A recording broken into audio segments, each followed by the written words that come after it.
हरे कृष्णा दोस्तों, कैसे हैं आप सब। आशा करती हूँ कि आप सब बहुत अच्छे होंगे, अपना बहुत अच्छे से ख्याल रख रहे होंगे। फ्रेंड्स, आज है 5 मई और दिन है सोमवार। आज के दिन होता है मेरा फास्ट, क्योंकि जो लोग मेरे साथ पहले से कनेक्टेड हैं उन्हें पता है कि मैं सोमवार का और एकादशी का व्रत रखती हूँ। तो आज जैसा कि मैंने पहले ही बताया कि सोमवार है, तो मेरा आज है फास्ट। तो मैंने अपने दिन की शुरुआत कुछ इस तरह से की है। तो फ्रेंड्स, यहाँ पे सबसे पहले उठ के मैंने जो रोज़ के काम होते हैं वो सारे काम किए। मम्मी का भी जितना कुछ करना रहता है सुबह सुबह का, वो मैंने सब कर लिया है। क्योंकि एक बार मम्मी को सब कुछ कराने के बाद में रेडी करा के दवा वगैरह दे के मैं बिठा देती हूँ, तो फिर मैं टेंशन फ्री हो जाती हूँ। फिर मैं पूजा पाठ या अपने जो भी काम होते हैं वो मैं आराम से करती हूँ। क्योंकि ऐसे मुझे टेंशन लगी रहती है कि ऐसा ना हो कि मम्मी को किसी चीज़ की ज़रूरत हो। तो वो सारा कुछ करके यहाँ पर मैंने अपनी पूजा स्टार्ट कर दी। और ये छोटा सा मंदिर मैंने अपने रूम में ही, अपना जो बेडरूम एक तरीके से आप समझ लीजिए, या हॉल समझ लीजिए, या वर्किंग प्लेस समझ लीजिए, तो यहीं पे मैंने कॉर्नर पे बना रखा है। क्योंकि किसी दिन मैं आपको अपने रूम का टूर कराऊंगी, दिखाऊंगी कि किस तरह का मेरा रूम है, मैं कहाँ पे रह के कैसे क्या काम करती हूँ। तो यहाँ पे कॉर्नर पे मैंने इस तरह से एक छोटी सी चौकी लगा रखी है, उसी पे अपने भगवानों को मैं स्थापित करती हूँ, रखती हूँ। तो यहाँ पे देख सकते हैं आपकी एकदम कॉर्नर में। फिर भी यहाँ पे रोज़ तो मैं डीपली एकदम क्लीनिंग नहीं करती हूँ, पर दूसरे दिन तीसरे दिन मैं ज़रूर करती हूँ। फिर भी आप देख सकते हैं कि कितनी ज़्यादा धूल यहाँ पे इकट्ठा हो जाती है। तो एक्चुअली आजकल ऐसा मौसम ही है कि जब दोपहर में हवा चलती है, कितना भी हम दरवाज़ा बंद रखें, कितना भी हम खिड़कियाँ बंद रखें, फिर भी यहाँ पे कुछ ना कुछ गंदगी आ ही जाती है। तो यहाँ पे मैंने अपने भगवान को बहुत अच्छे से स्नान करा दिया, और इसके बाद में फिर मैंने पूजा पाठ करके रोज़ के जो काम होते हैं आगे के वो स्टार्ट किए। और ये सब करने के बाद में चाय नाश्ता किया। उसके बाद में फिर मुझे जाना था यसी के साथ में, यसी के कॉलेज, क्योंकि वहाँ पे मुझे आज उसका एडमिशन करवाना था। एडमिशन फॉर्म तो वो कई दिन पहले ले आई थी, पर पार्थ का मुंडन पड़ने की वजह से हम लोग वहाँ पे जा नहीं पाए थे उसका एडमिशन कराने के लिए। तो आज मैं जाऊँगी। तो बस यही मेरी छोटी सी दिनचर्या है।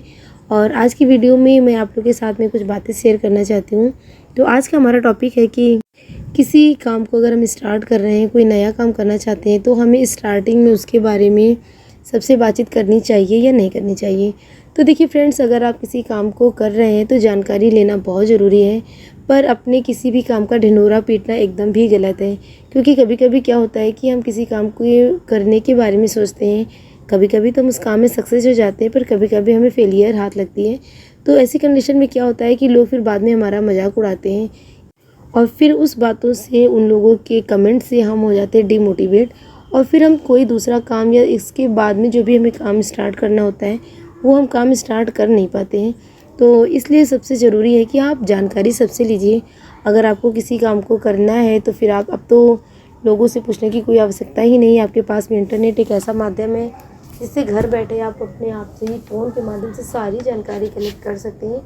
तो सारी जानकारी लीजिए। अगर उस फील्ड में कोई व्यक्ति है तो उससे जानकारी लीजिए, उस फील्ड में जो फेल हो चुका है, यानी अगर आप भी वही काम कर रहे हैं जिसको अगले बंदे ने किया है और वो सक्सेस नहीं हो पाया है, तो एक बार आपको उससे भी जाके सलाह लेनी चाहिए। क्योंकि जिसने सक्सेस देखी है उसने तो उसका एक पहलू देखा है, पर जो उस फील्ड में अनसक्सेस हुआ है, जो सफल नहीं हुआ है, उसने उस फील्ड का दूसरा पहलू देखा होता है।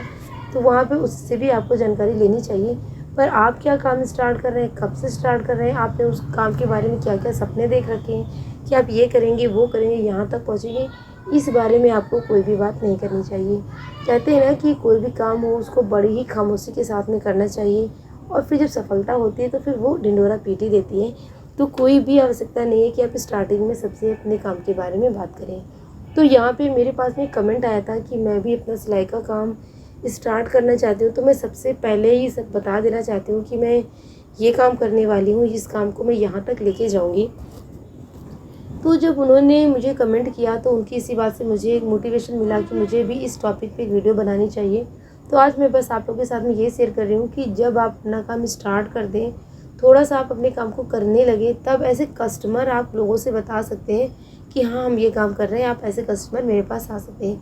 बट आपने काम स्टार्ट किया या थोड़े दिन में करने वाले हैं, पहले से आपने ढिंढोरा पीट रखा है कि नहीं हम ये करेंगे, इस काम में हम यहाँ तक पहुँचेंगे, ये सफलता हासिल करेंगे, तो ये गलत है। क्योंकि कभी कभी लोग आपको सफल होते हुए नहीं देख पाते हैं, पहले से वो आपके लिए मनोकामना करने लगते हैं, इच्छा करने लगते हैं कि आप उस काम में आगे ना पहुँचें। तो इसके लिए बहुत ही ज़्यादा ज़रूरी है कि आप किसी भी काम को कर रहे हैं तो बड़ी ही खामोशी के साथ में और बड़ी ही लगन और शिद्दत के साथ में करिए। सफलता जिस दिन आपके पास में आ जाएगी, लोगों को बताने की ज़रूरत ही नहीं पड़ेगी, लोगों को अपने आप ही मालूम चल जाएगा। तो बस फ्रेंड्स, यही छोटी सी वीडियो थी, इसमें मैं आप लोगों के साथ में थोड़ी सी बातें शेयर करना चाह रही थी। तो आज की ये मोटिवेशन वीडियो या सलाह वाली वीडियो आपको कैसी लगी कमेंट में ज़रूर बताइएगा। और यहाँ पे आप लोगों से बात करते करते आप देख सकते हैं कि मेरा सिलाई का काम कंप्लीट हो गया। तो यहाँ पे मैंने एक कस्टमर का लहंगा चुन्नी बनाया था, तो ये मेरा कंप्लीट हो गया है और इसके बाद में मैं जा रही हूँ सोने के लिए। और आप लोगों से भी ये उम्मीद करूँगी कि आप लोग अपने काम में बहुत मन लगा रहे होंगे। दिन रात मत देखिए, बस ये देखिए कि आज का टारगेट मेरा कंप्लीट हुआ है या नहीं हुआ है। तो बस इसी तरह से अपने काम को मन लगा के करते रहिए, सफलता को हासिल करते रहिए। मिलते हैं नेक्स्ट वीडियो में, तब तक के लिए take care, bye bye, thanks for watching.